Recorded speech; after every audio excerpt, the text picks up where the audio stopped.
இது தமிழக அரசுக்கு பெருத்த பின்னடை. ஆரம்பம் முதலே பதட்டத்துடன் அணுகி கொண்டிருக்கிறது என்பது ஒவ்வொரு ஸ்டேஜிலும் நிரூபிக்கப்பட்டிருக்கிறது. அந்த பதட்டத்தின் உச்சம் தான் இன்னைக்கு உச்சநீதிமன்றத்தில் ஏற்பட்டிருக்கக்கூடிய இந்த தீர்ப்பு. Celebrate your Diwali holidays with Grand Royal Tours. அழகு தரும் மூலிகைகள், ஆரோக்கியம் தரும் மருத்துவர்கள். Doctor Srivarma's. MCR Pure Cotton Club, formals and casual shirts. நல்லா கவனிக்கணும், இது சிபிஐயோட என்கொயரி மட்டும் இல்லை மேடம். நல்லா கவனிக்கணும், ஓய்வு பெற்ற உச்சநீதிமன்ற நீதிபதி அஜய் ரஸ்தகி மற்றும் 2 ஐபிஎஸ் அதிகாரிகள், தமிழ்நாடு கேடரை சேர்ந்த 2 ஐபிஎஸ் அதிகாரிகள், அந்த 3 பேர் கொண்ட குழு இந்த விசாரணையை கண்காணிக்கும். ஸோ ஃபேர் ஜஸ்டிஸ், இயற்கை நீதி செய்யப்பட்டிருக்கிறது. யாரும் இதில் ஃபவுல் பிளே பண்ண முடியாது. தமிழ்நாடு கவர்மெண்ட்டே இதுக்கு கிளாரிஃபிகேஷனுக்கு சுப்ரீம் கோர்ட்டு போயிருக்கணும்னு ஒரு கருத்து நிலவுது. என்னன்னா, ஒரே நாளில் 2 ஆர்டர் வருது. டிவிஷன் பெஞ்ச் ஆர்டர் சாதாரண விசாரணையே போதும், அங்கே அந்த டிஎஸ்பி லெவலில் விசாரணையே போதுன்ற சிங்கிள் ஜட்ஜ் எஸ்ஐடி போடுறாரு. இது 2ல் நாங்கள் ஏதோ ஃபாலோ பண்ணணும்னு தமிழ்நாடு கவர்மெண்ட்டே சுப்ரீம் கோர்ட்டுக்கு போயிருக்கணும். இந்த 2 பேர் நாங்கள் இந்த மனுவையே தாக்கல் பண்ணல, எங்களை ஏமாற்றி கழுத்து வாங்கிட்டான்னு ஒரு கதை ஓடிட்டு இருக்குது. இப்போ அதுக்கு அவங்க என்ன சொல்கிறாங்கன்னா அதையும் நாங்கள் விசாரணைக்கு எடுக்கிறோம் சொல்கிறோம். அதே நேரத்தில் ஜஸ்டிஸ் மகேஸ்வரி தெளிவாக சொல்கிறாரு, that is not of much importance. அது அவ்வளோ பெரிய விஷயம் இல்லை. ஏன்னா மொத்தம் 5 பெட்டிஷன் இருக்குது.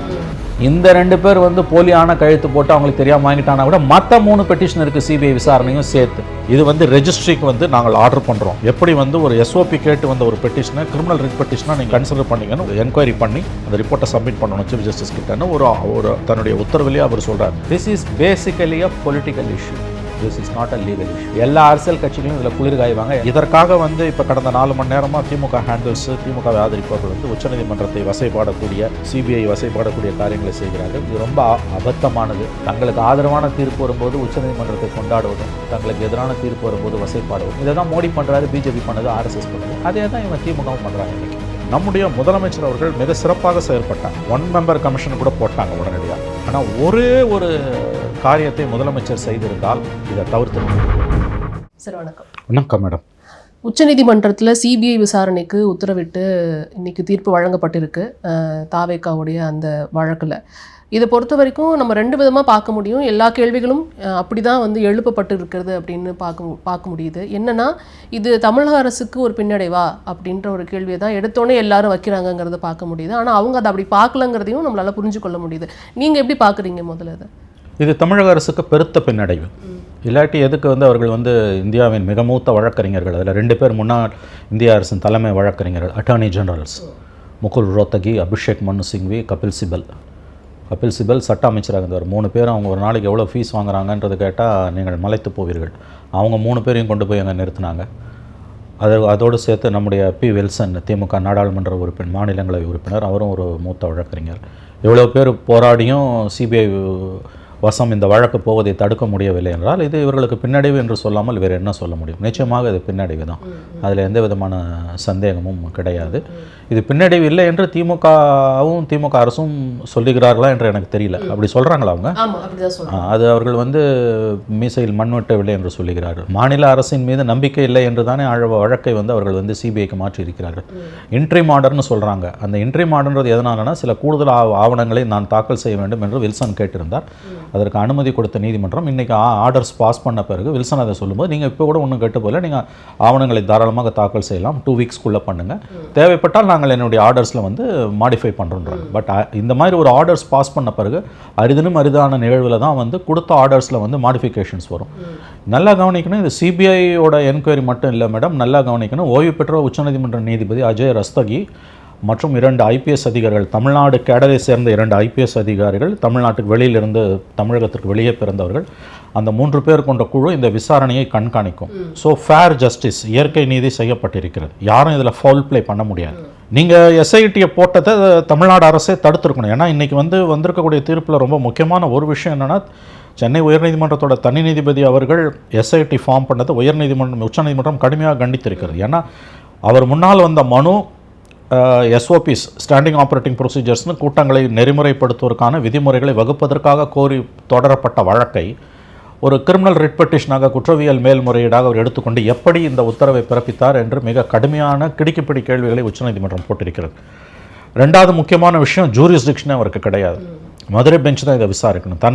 தனக்கு ஜூரிஸ்டிக்ஷன் இல்லாத ஒரு விஷயத்தில் சென்னை அமர்வு எப்படி இதை தாக்கல் உத்தரவை பிறப்பிக்க முடியும்? மூணாவது, அதே நாளில் மதுரை பெஞ்சில் சிபிஐ விசாரணை கோரி வந்த மனுக்கள் தள்ளுபடி செய்யப்படுகின்றன. விசாரணை நல்ல கதியில் போய்கொண்டிருக்கிறது. ஆரம்ப கட்டத்தில் தான் விசாரணை இருக்கிறது. இப்போது சிபிஐ விசாரணை தேவையில்லை என்று டிவிஷன் பெஞ்ச் 2 நீதிபதிகள் சொல்லுகிறார்கள். அதே நேரத்தில் சென்னை அமர்வில் மெட்ராஸ் பிரின்சிபல் சீட்டுன்னு சொல்லக்கூடிய சென்னை அமர்வில் தனி நீதிபதி இந்த வழக்கில் வந்து விசாரணை தொய்வாக இருக்கிறதுன்னு எஸ்ஐடி கேட்குறாரு. யாருமே கேட்காம ஒரு எஸ்ஐடி போடுறாரு. இன்ஃபேக்ட் அன்னைக்கே எஸ்ஐடிங்கிற பிரேயரே இல்லை. நம்பர் 1, எஸ்ஐடின்ற பிரேயரே இல்லை. பிரேயர் வந்து எஸ்ஓபி கேட்டது. சம்டைம்ஸ் அரிதான நிகழ்வுகளை பிரேயர் இல்லாட்டி கூட ஜட்ஜஸ் ஆர்டர்ஸ் பாஸ் பண்ணலாம், அது உண்மைதான். இந்த விஷயத்தில் அதுக்கான அவசியம் என்ன வந்ததுன்னு தெரியல. ஸோ பிரேயரே எஸ்ஓபின்னும் போது எஸ்ஐடி எப்படி போட்டிங்க? நம்பர் 2, உங்களோட ஜூரிஸ்டிக்ஷன் உங்களுக்கு கிடையாது, மதுரை பெஞ்சுக்கு தான் இருக்குன்றது எல்லாருக்கும் தெரியும். நம்பர் 3, அதே நாள் அன்னைக்கு ஜூரிஸ்டிக்ஷன் இருக்கக்கூடிய மதுரை பெஞ்சோட டிவிஷன் பெஞ்ச் சிபிஐ விசாரணை கோரிய மனுக்களை தள்ளுபடி செய்து இப்பொழுது அங்கே நடைபெற்று கொண்டிருக்கக்கூடிய கரூரில் நடைபெற்று கொண்டிருக்கக்கூடிய அந்த விசாரணை சரியான திசையில் போகிறது. இது ஆரம்ப கட்டத்தில் இருப்பதால் சிபிஐ விசாரணை தேவையில்லை என்று வழக்கை மனுக்களை சிபிஐ கோரும் மனுக்களை தள்ளுபடி செய்கிறது. ஆனால் நீங்கள் என்ன பண்ணுறீங்க? விசாரணை வேகத்தில் இருக்குதுன்னு சொல்லிட்டு எஸ்ஐடி போடுறீங்க. அப்போ தமிழ்நாடு கவர்மெண்ட்டே இதுக்கு கிளாரிஃபிகேஷனுக்கு சுப்ரீம் கோர்ட்டுக்கு போயிருக்கணும்னு ஒரு கருத்து நிலவுது. என்னன்னா, ஒரே நாளில் 2 ஆர்டர் வருது. டிவிஷன் பெஞ்ச் ஆர்டர் சாதாரண விசாரணையே போதும், அங்கே அந்த டிஎஸ்பி லெவலில் விசாரணையே போதுன்ற சிங்கிள் ஜட்ஜ் எஸ்ஐடி போடுறாரு. இது 2ல் நாங்கள் ஏதோ ஃபாலோ பண்ணணும்னு தமிழ்நாடு கவர்மெண்ட்டே சுப்ரீம் கோர்ட்டுக்கு போயிருக்கணும். இன்னொன்று, அடிஷனல் அட்வொகேட் ஜெனரல் மட்டும்தான் அன்றைக்கி கோர்ட்டில் இருக்கார். எதிர் தரப்பை கேட்கல, விஜய் தரப்பையும் கேட்கல, பாதிக்கப்பட்டவங்களையும் கேட்கல. இப்படி ஒரு உத்தரவை நீதிபதி அவர்கள் பிறப்பிக்கும் போது அடிஷனல் அட்வொகேட் ஜெனரலே மயிலாடு அங்கே டிவிஷன் பெஞ்ச் இப்படி உத்தரவு போடுறது, நீங்கள் எப்படி உத்தரவு போடுறீங்க, அது கான்ட்ராடிக்டரின்னு கேட்டிருக்கணும், கேட்கல. இந்த பாயிண்டில் தான் அவர் திரும்ப சொல்கிறாரு. சுப்ரீம் கோர்ட் ஜட்ஜஸ் வந்து இந்த பாயிண்டில் தான் திரும்ப அவங்க எம்ஃபசைஸ் பண்ணுறாங்க. உங்கள் முன்னால் ப்ரேயர் இல்லை, நம்பர் 2 ஜூரிஸ்டிக்ஷன் இல்லை, நம்பர் 3 ஒரே நாளில் டிவிஷன் பெஞ்ச் ஒரு ஆர்டர், ஜூரிஸ்டிக்ஷன் இருக்க டிவிஷன் பெஞ்ச் ஒரு ஆர்டர், ஜூரிஸ்டிக்ஷன் இல்லாத சிங்கிள் ஜட்ஜ் ஒரு ஆர்டர்னா மல்டிப்ளிசிட்டி ஆஃப் ப்ரொசீடிங்ஸை வந்து எப்பயுமே யாருமே அலோவ் பண்ண மாட்டாங்க. ஆகவே இந்த கிரவுண்ட்ஸ் அடிப்படையில் நாங்கள் வந்து இதை வந்து சிபிஐ விசாரணைக்கு உட்படுத்துகிறோம். ப்ளஸ் வந்து அதை மானிட்டரிங்க்கு வந்து வெறும் சிபிஐக்கு தான் வழக்கமாக உத்தரவு போடுவாங்கங்க. ரொம்ப ஃபேராக நேர்மையாக தான் உச்சநீதிமன்றம் நடந்திருக்குன்ற உதாரணம். அந்த சிபிஐ விசாரணையை கண்காணிப்பதற்கு உச்சநீதிமன்ற தலைமை நீதிபதியோட உச்சநீதிமன்றத்தின் ஓய்வு பெற்ற நீதிபதி தலைமையில் 2 ஐபிஎஸ் அதிகாரிகளை, IG rank IPS officers, Tamil Nadu cadre from outside Tamil Nadu இருக்கவங்களை வச்சு ஒரு கமிட்டியை மானிட்டர் பண்ண போடுறாங்கன்னா அது ரொம்ப ஃபேரான ஒரு ஒரு ஆர்டர் தான் இது. வந்து இந்த 2 பேர் வந்து நாங்கள் வந்து இந்த மனுவையை தாக்கல் பண்ணல, எங்களை ஏமாற்றி கையெழுத்து வாங்கிட்டான்னு ஒரு கதை ஓடிட்டு இருக்குது. இப்போ அதுக்கு அவங்க என்ன சொல்றாங்கன்னா வந்து அதையும் நாங்கள் விசாரணைக்கு எடுக்கிறோம் சொல்ற அதே நேரத்தில் ஜஸ்டிஸ் மகேஸ்வரி தெளிவாக சொல்றாரு, that is not of much importance. அது அவ்வளோ பெரிய விஷயம் இல்லை.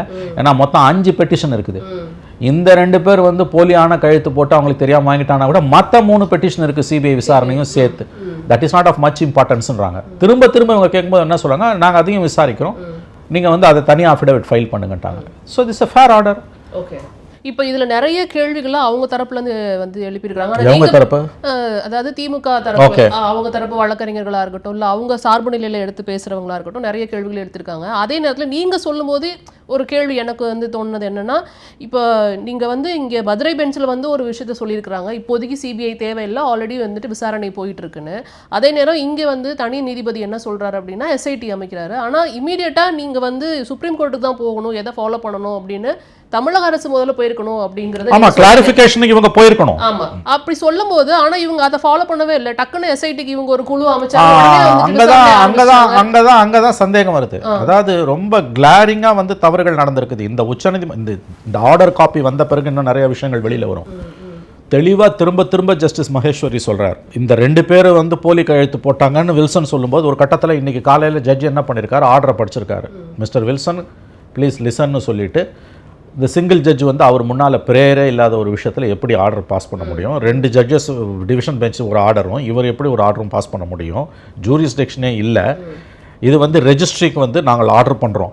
எப்படி வந்து ஒரு எஸ்ஓபி கேட்டு வந்த ஒரு பெட்டிஷனை கிரிமினல் ரிட் பெட்டிஷனாக நீங்கள் எப்படி வந்து கன்சிடர் பண்ணீங்கன்னு நீங்கள் வந்து ஒரு என்கொயரி பண்ணி அந்த ரிப்போர்ட்டை சப்மிட் பண்ணணும் சீஃப் ஜஸ்டிஸ் கிட்டன்னு ஒரு தன்னுடைய உத்தரவிலேயே அவர் சொல்கிறார். அவங்க இந்த சிங்கிள் ஜட்ஜோட ஆர்டர் வந்து எஸ்ஐடியை என்ன கேட்டிங்கன்னா தமிழ்நாடு கவர்மெண்ட்டே அப்ஜெக்ட் பண்ணியிருந்துருக்கணும். ஏன்னா அங்கே சிபிஐ வேணான்னு சொல்கிற மாதிரி எஸ்ஐடி வேணான்னு சொல்லணும். ஏன்னா டிவிஷன் பெஞ்சில் உங்கள் ஸ்டாண்ட் என்ன, நம்முடைய NR Elango DMK Rajya Sabha MP argue பண்ணாருன்னா வழக்கு ஆரம்ப கட்டத்தில் இருக்குது, சிபிஐ விசாரணைக்கு அவசியமே இல்லை, இன்னும் ரத்தம் கூட உரையில, அவதூறுகளை பரப்புகிறாங்க, அதெல்லாம் நிற்கணும் முதல்ல. ஆகவே இப்போதைக்கு எந்த விதமான உத்தரவும் பிறப்பிக்காதீங்க, விசாரணை நடக்கட்டும்ன்றாரு. அதை ஏற்றுக்கிட்டு சிபிஐ விசாரணை கோரிய மனுக்களை உச்சநீதிமன்றம் இது டிவிஷன் பெஞ்ச் தள்ளுபடி பண்ணுது. அதே நாள் கிட்டத்தட்ட அதே நேரத்தில் டைம் ஆனால் கொஞ்சம் முன்ன பின்ன 1 மணி நேரம் 1/2 மணி நேரம் முன்ன பின்ன இருக்கலாம், சிங்கிள் ஜட்ஜ் என்ன பண்ணுறாரு, அங்கே விசாரணை வந்து யார் ஸ்டேட் போலீஸோட அந்த ஆர்டினரி விசாரணை சரியா இல்லை, நான் எஸ்ஐடி போடுறேன்றாரு.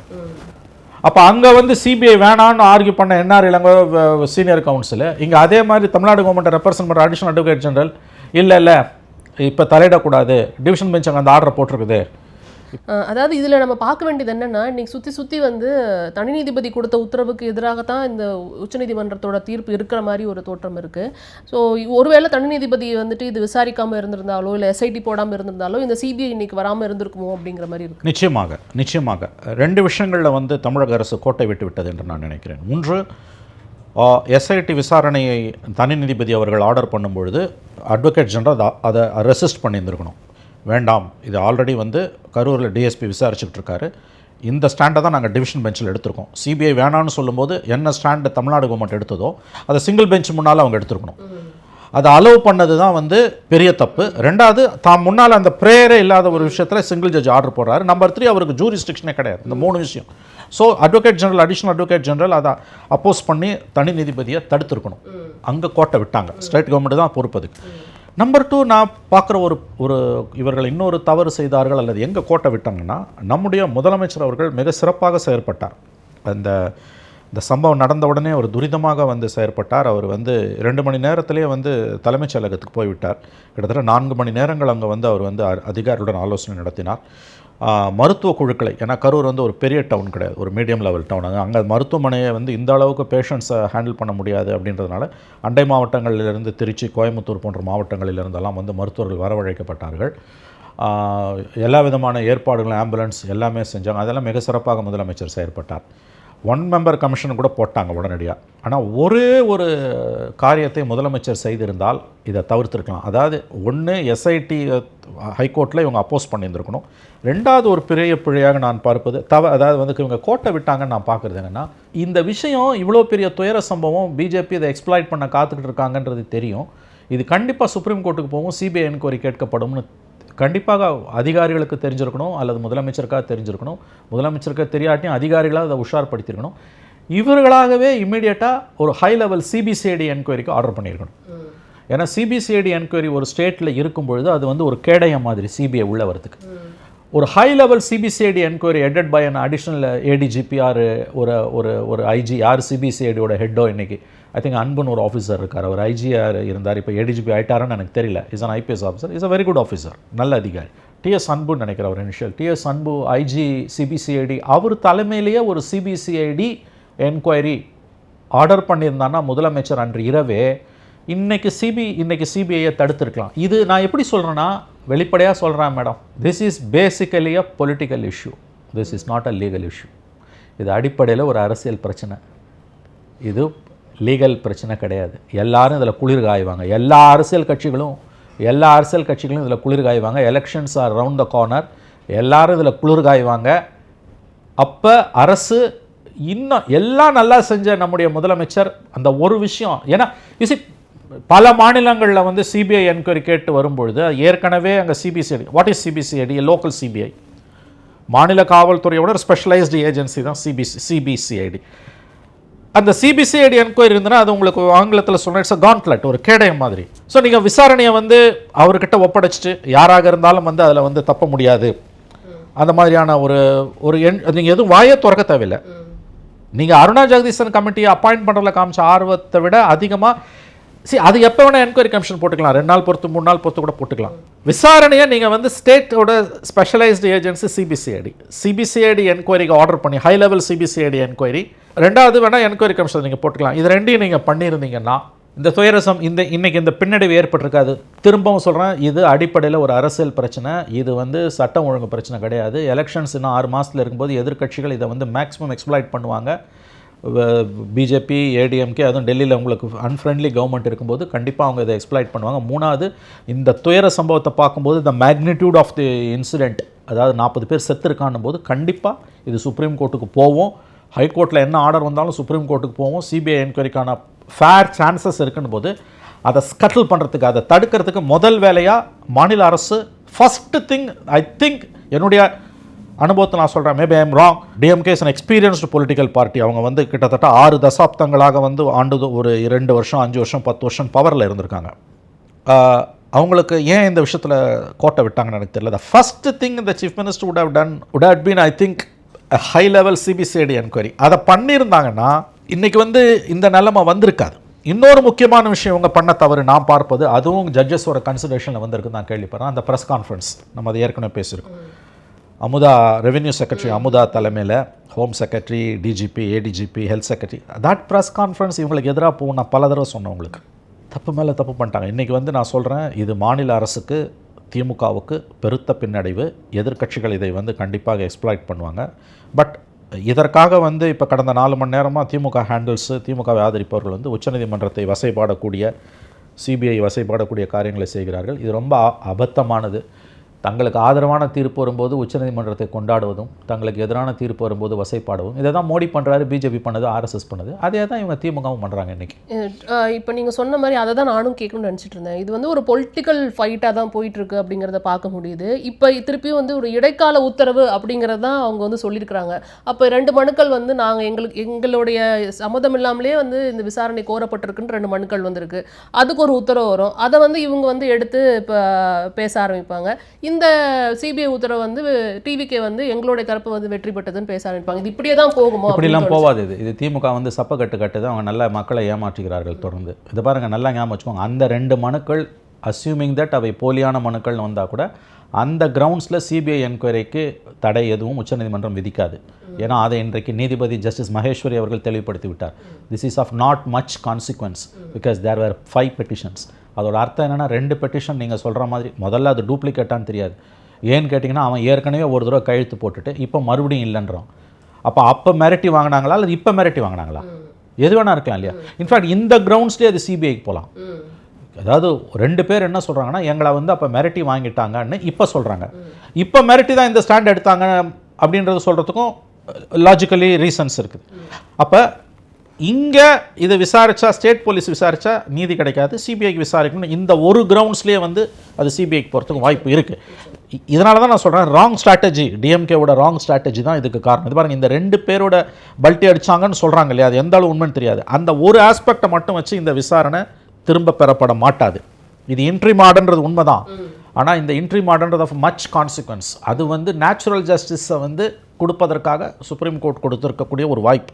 ஏன்னா நீங்கள் உங்களோட கூடுதல் பிரமாண பத்திரங்களை தாக்கல் பண்ணுங்கன்னு கேட்கும்போது டைம் கொடுத்தாங்க. டைம்ன்றதே பண்ணவே இல்லை, குவான்டிஃபை பண்ணலை. அதை எனக்கு வில்சன் மென்ஷன் பண்ணும்போது ஜட்ஜ் என்ன சொல்கிறாங்க, இப்பயும் ஒன்று கட்டு போல் நீங்கள் 2 வீக்ஸ் டைம் நீங்கள் எங்களுக்கு கொடுங்க, நாங்கள் தேவைப்பட்டால் அதை ஆர்டரை மாடிஃபை பண்ணுறோன்றாங்க. இந்த மாதிரியான விஷயங்களில் ஒரு ரிட்டையர்டு சுப்ரீம் கோர்ட் ஜட்ஜோட தலைமையில் 2 ஐபிஎஸ் ஆஃபீஸர்ஸை போட்டு சிபிஐ என்கொயரியை மானிட்டர் பண்ணுறது, நான் மறுபடியும் சொல்கிறேன், வெறும் சிபிஐ என்கொயரி மட்டும் இல்லை, இதை ரிட்டையர்டு சுப்ரீம் கோர்ட் ஜட்ஜஸ் வச்சு மானிட்டர் பண்ணுறாங்க அப்படின்னா அந்த ஆர்டர்ஸ்லாம் அவ்வளோ சீக்கிரமாக வந்து மறு உத்தரவெல்லாம் பெறப்பட மாட்டாது. இது தங்களுடைய கான்ஸ்டுவன்சியை, அதாவது தங்களுடைய வாக்காளர்களை திருப்திப்படுத்துவதற்காக திமுக வந்து இப்படிப்பட்ட சப்பக்கட்டும் வேலைகள் அவங்க ஈடுபட்டிருக்காங்க. கோட்டை விட்டுட்டாங்க. நான் சொல்கிறேங்க, சிபிசிஐடி என்கொயரிக்கு தமிழக அரசே உத்தரவிட்டிருந்தால் அன்று இரவே அருணா ஜெகதீசன் கமிட்டி வந்து என்கொயரி கமிஷனுங்க, அதோட ரெக்கமெண்டேஷன்லாம் ஒன்லி ரெக்கமெண்டேட்டரி நேச்சர். அதுக்கு ஒன்றும் சட்ட அங்கீகாரம் வந்து கவர்மெண்ட் ஏற்றுக்கலாம், ஏற்றுக்காமலும் போகலாம் என்கொயரி கமிஷனுக்கு. இன்னொன்று என்கொயரி கமிஷன் ஃபைண்டிங்கு கோர்ட்டில் போய் ஸ்டே வாங்குவாங்க ஈஸியாக. வேற ஆக்சுவல் கிரிமினல் இன்வெஸ்டிகேஷனுக்கு பாருங்கள், 40 பேர் செத்தது வந்து 40 பேர் 42 பேர் செத்தது, அதை வந்து ஸ்டேட் போலீஸ் தான் விசாரிக்க போகுது கண்டிப்பாக. அந்த இடத்துல நீங்கள் அப்பயே ஒரு ஸ்பெஷல் ஏஜென்சி உங்ககிட்ட இருக்கக்கூடிய, நீங்கள் ஏன் சிபிசிஐடி ஆர்டர் பண்ணல? அது இன்றைக்கி உங்களுக்கு கேடயமாக இருந்து தடுத்துருக்கோம். 2வது, இது ஒமிஷன். கமிஷன் என்ன செய்யக்கூடாததை செஞ்சது அந்த ப்ரெஸ் கான்ஃபரன்ஸ். பொலிட்டிக்கல் ஃப்ரண்ட்டில் விஜய் இஷ்யூவில் தோற்று போன திமுக இன்றைக்கி ஜுடிஷியல் ஃப்ரண்ட்லையும் தோற்று இருக்குது. Public perception already there down and under. அனுபவமிக்க அரசியல் கட்சி ஏன் இப்படி இந்த விஷயத்தில் தவறு மேலே தவறு செய்யுதுன்னு எனக்கு தெரியல. அதாவது வந்து ஒரு பதட்டம் அவர்களிடம் தெரியுது இந்த சம்பவம் நடந்த ஒன்றிலேருந்து. நான் இப்பயும் சொல்கிறேங்க, இந்த துயர சம்பவத்திற்கு நம்பர் 1 பொறுப்பு விஜய். அவருடைய பொறுப்பற்ற தன்மை. தன்னை பார்க்க வந்த கூட்டத்தை 7 மணி நேரம் காக்க வச்சார் பார்த்தீங்களா, முதல் குற்றவாளி விஜய் தான். 4 மணிக்கு அங்கே போயிருந்தாருன்னா இந்த துயர சம்பவம் நடந்திருக்காதுங்க. அந்த வெளிச்சத்தில் பார்த்துட்டு போயிருப்பான். இதில் ஸ்லாபு தடுக்கி காவால் வந்து 40 பேர் செத்துருக்க இவ்வளோ பேர் 10 பேர் செத்துருக்க மாட்டான். நம்பர் 1 இந்த துயர சம்பவத்துக்கு காரணம் விஜய் தான். நான் அதை மறுபடியும் பதிவு பண்ணுறேன். ரெண்டாவது முடிச்சிடறேன் மேடம். ரெண்டாவது புத்தி கெட்டு போன மக்கள், எவ்வளவு சட்டங்கள் இருந்தாலும் தனி மனுஷன் திருந்தலைன்னா ஒன்றும் பண்ண முடியாது. மூணாவது 1000 தான் இருந்தாலும் அந்த இடத்துல பர்மிஷனை கொடுத்துருக்கூடாது. ஏன்னா சில நண்பர்கள் என்ன சொல்கிறாங்க, கோர்ட் ஆர்டர் பண்ணிச்சு நாங்கள் பர்மிஷன் கொடுத்துட்றாங்க. கோர்ட் ஆர்டர் பண்ணால் அப்பீலுக்கு போ, இல்லை வந்து எவ்வளோ கண்டென்ட் 17,000 கண்டென்ட் இருக்குது, 17,000 கண்டெம்ட் பெட்டிஷன்ஸ் இருக்கா நடைமுறைப்படுத்த முடியாமல் அதில் ஒன்றா இருந்துட்டு போகுது. ஆகவே கடமை தவறிய அனுமதி கொடுத்த அரசு, அது நீங்கள் சுப்ரீம் கோர்ட் கேட்டிருக்குது, நீ எப்படி அனுமதி கொடுத்த.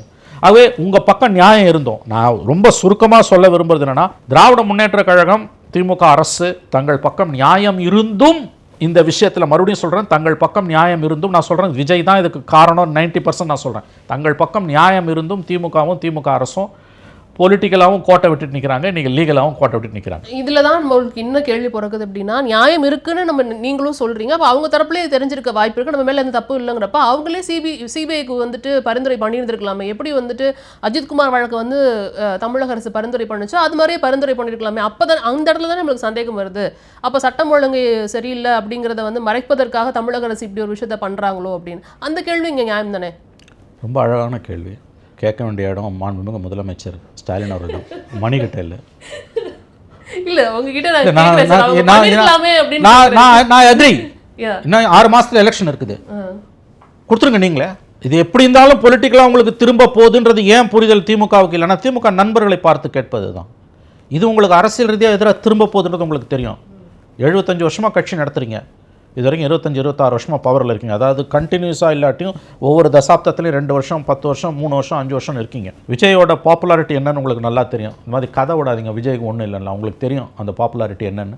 ரெண்டாவது, இந்த சம்பவத்துக்கு பிறகு பப்ளிக் பர்செப்ஷனில் அரசும் திமுகவும் தான் பழிய சுமக்குது. விஜய் மேலே தப்பு இல்லைன்னு சொல்கிறவங்க தான் பெரும்பாலானவங்க இருக்காங்க. ரெண்டாவது. மூணாவது, நல்ல நடவடிக்கை எடுத்தீங்க. முதலமைச்சர் போனார், மருத்துவ குழுக்கள் உடனடியாக அரேஞ்ச் பண்ணப்பட்டன, நிதி உதவி 10 லட்சம் ரூபாய் நிவாரணங்கள் கொடு, எல்லாம் கரெக்ட், எல்லாமே கரெக்ட். அந்த கோர்ட்டில் இந்த மேட்ரை எஸ்ஐடியை நீங்கள் அலோவ் பண்ணியிருக்கக்கூடாது. ரெண்டாவது, நீங்களே சிபிசிஐடியை ஆர்டர் பண்ணிட்டு இருக்கணும் அன்று இரவே. மூணாவது, அந்த ப்ரெஸ் கான்ஃபரன்ஸை கொடுத்துருக்கூடாது. இந்த பெரிய பிழைகளை செஞ்சுட்டு இன்றைக்கி வந்து நீங்கள் வந்து இது இன்ட்ரீம் ஆர்டர் தான், எங்களுக்கு ஒன்று இன்ட்ரீம் ஆர்டர்ன்றதுலாம் சும்மா உங்களை நீங்களே ஏமாற்றிக்கிறது. இந்த ஆர்டர்லாம் ஒன்றும் மாற்றம் வரப்போகிறது கிடையாது. ஸோ நீங்கள் கேட்குறது வந்து இவங்க மேலே தான் இவ்வளோ சொல்கிறீங்களே, விஜய் மேலே தான் தப்பு, எங்கள் மேலே தப்பு இல்லைன்னு, ஏன் வந்து சிபிஐக்கு இவங்களே கொடுத்துடக்கூடாதுன்னு? நல்ல கேள்வி மேடம்.